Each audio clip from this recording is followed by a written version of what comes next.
Assalamualaikum warahmatullahi wabarakatuh.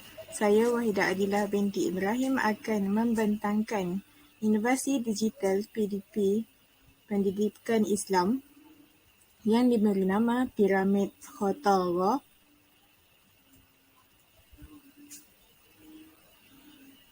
Okey, pertama sekali kita lihat kepada pengenalan. Bersuci adalah hal wajib yang harus dilakukan setiap umat Muslim sebelum beribadah. Oleh hal yang demikian, seorang Muslim hendaklah mengetahui cara-cara untuk bersuci daripada hadas dan juga najis.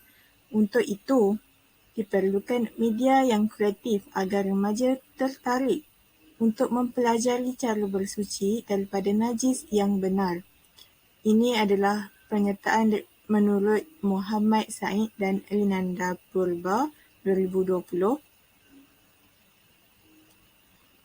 Jadi pernyataan masalah ataupun isu yang saya ambil adalah murid tidak dapat mengenal pasti kategori jenis najis beserta contohnya dengan baik. Disokong oleh kajian literature iaitu kajian daripada Muhammad Rafi 2018 menunjukkan bahawa kajian ini bertujuan untuk membantu meningkatkan kefahaman murid tentang kategori-kategori najis serta meningkatkan minat murid dalam sesi pengajaran dan pembelajaran. Maka inovasi ini bertujuan untuk mengelakkan murid daripada keliru tentang menentukan jenis-jenis najis dan juga contohnya.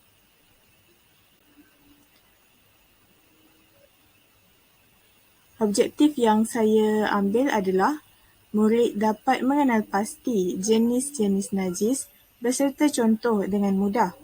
Yang kedua, murid dapat membanding beza jenis-jenis najis beserta contoh dengan betul. Antara rasional projek yang saya ambil adalah menurut Muhammad Rafi 2018, kaedah chalk and talk dan kecenderungan kaedah berpusatkan guru menyebabkan murid tidak berminat untuk mendengar apa yang disampaikan oleh guru. Jadi, saya memilih inovasi ini untuk meningkatkan minat murid di dalam PDP.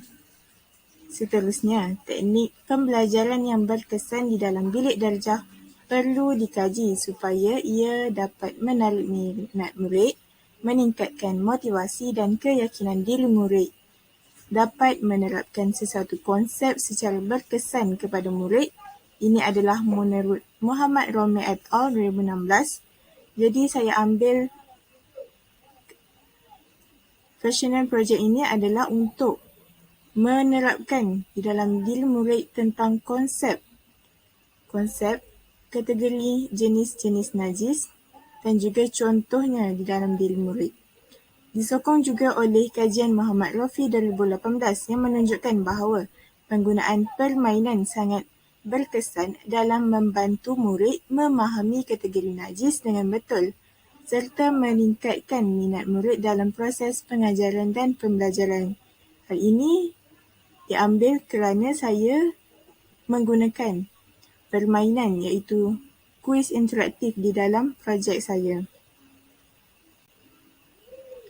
Untuk skop dan limitasi, skopnya adalah murid tahun 4, khususnya dalam mata pelajaran pendidikan Islam dalam bidang ibadah, dan standard pembelajaran yang saya ambil adalah 4.1.2, iaitu menjelaskan pengertian najis mukhaffafah, mutawassithah dan juga mughallazah.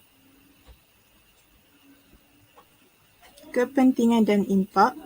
Terdapat 3 kepentingan dan impak yang saya ambil melalui inovasi yang saya hasilkan, iaitu mampu untuk menarik minat serta menggalakkan pelajar memberi penumpuan sepenuhnya terhadap topik pengajaran guru ketika berlakunya proses PDP.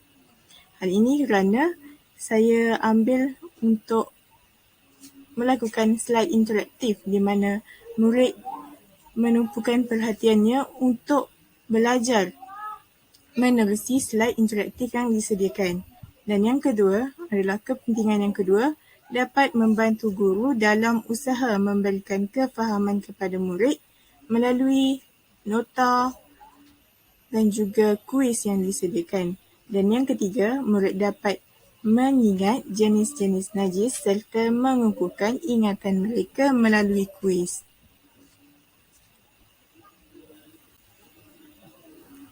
Jadi seterusnya kita lihat kepada anggaran kos.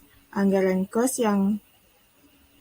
inovasi digital yang saya hasilkan ini adalah percuma kerana ia hanya memerlukan capaian internet untuk mengaksesnya. Hal ini demikian kerana inovasi yang dihasilkan ini adalah hanya menggunakan pautan aplikasi Genially sahaja. Seterusnya model inovasi iaitu model proses kreatif terarah. Terdapat 4 peringkat iaitu peringkat yang pertama persediaan, di mana pada peringkat persediaan saya melakukan pemerhatian dan juga analisis berdasarkan isu yang saya cadangkan. Dan yang kedua peringkat imajinasi, di mana perjalanan idea berlaku dan juga proses untuk sintesis idea. Dan pada peringkat yang ketiga iaitu peringkat perkembangan, di mana penambahbaikan dan juga menilai. Penambahbaikan ini adalah setelah dilakukan pembentangan inovasi pada pembentangan yang lepas, jadi terdapat penambahbaikan dan juga maklum balas daripada rakan-rakan dan juga pensyarah. Dan saya juga dapat menilai inovasi yang saya hasilkan dan juga dapat menambah baik sedikit sebanyak inovasi yang saya hasilkan. Dan fasa yang keempat adalah fasa tindakan, di mana fasa pelaksanaan dan juga amalan berterusan. Jadi kita lihat kepada cara menggunakan inovasi.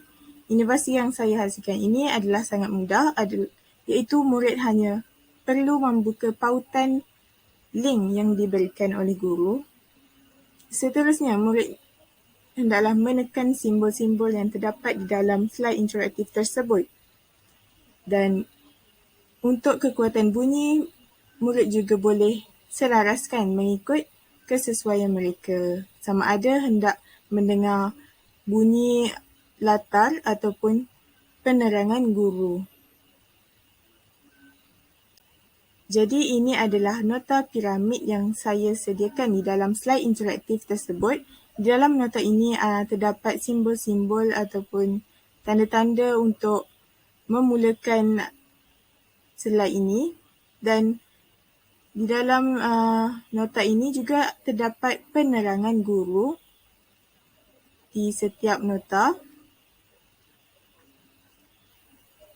Contohnya di piramid Khattawa yang ada berbentuk piramid yang 3 warna. Di situ saya sediakan penerangan berkenaan dengan jenis najis dan contoh-contohnya. Dan terdapat juga gambaran keseluruhan untuk mengingat piramid Khattawa ini.